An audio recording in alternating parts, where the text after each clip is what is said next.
50 years ago today, President Lyndon Johnson signed the Civil Rights Act.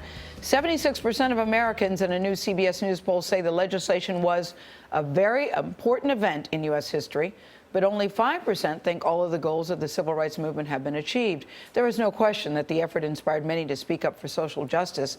Michelle Miller met one activist who's been doing that for decades now. Michelle, good morning. Good morning. And while the Reverend Martin Luther King Jr. was leading the charge in the South, one California woman was fighting on the front lines for workers' rights. Like those in our poll, she believes there is much more work to be done.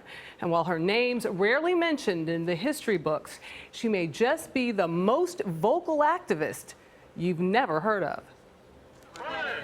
Dolores Huerta barely stands 5 feet tall, but she's been a giant in the fight against inequality for more than 50 years. At 84, she's still at it.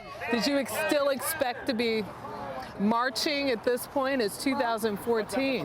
No, I think that, but we see that many of the issues that we fought and won in the civil rights movement have been rolled back, you know? When we caught up with her, she was leading protesters to the office of Congressman Kevin McCarthy, the newly elected majority leader of the Republican Party. What would you like to tell the congressman?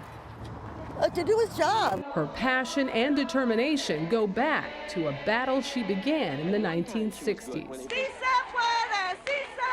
Hers was the rallying cry that would later come to define the presidential campaign of candidate Barack Obama. Yes, we can. President Obama stole your line. Well, when I met the president, he did say that to me. He said, he said, I took your line. And I said, yes, you did. Si se puede. Si se puede. I'm pleased that she let me off easy because Dolores does not play.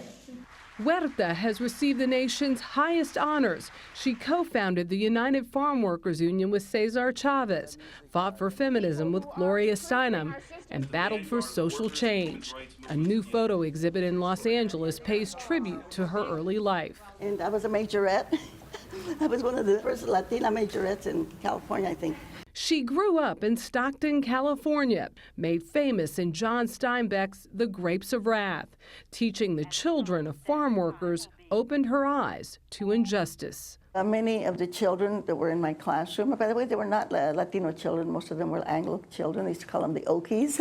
And I could see that they were threadbare and malnutritioned. About the time the civil rights movement was gaining momentum in the South, Huerta met Cesar Chavez, establishing a partnership that would define the labor movement in the West. The philosophy that we had in common with Martin Luther King was that of organizing through nonviolence. By 1968, they'd gained a powerful ally, one they believed would soon become president. Dolores Huerta, who is an old friend of mine and has worked with the union, to thank her.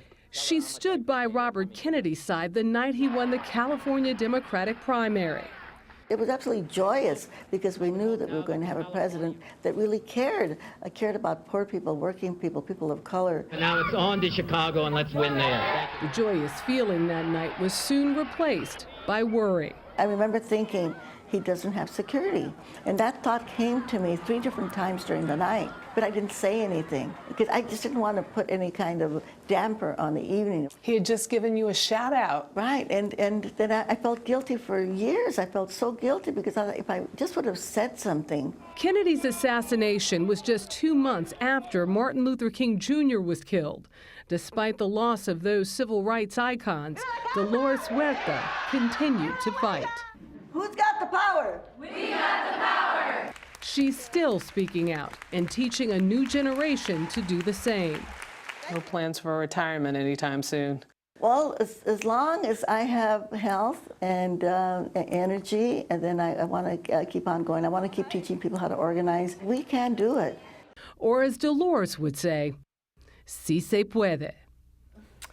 Yes, she can, and yes, she is. Keeping up with Dolores Huerta is not easy, let me tell you.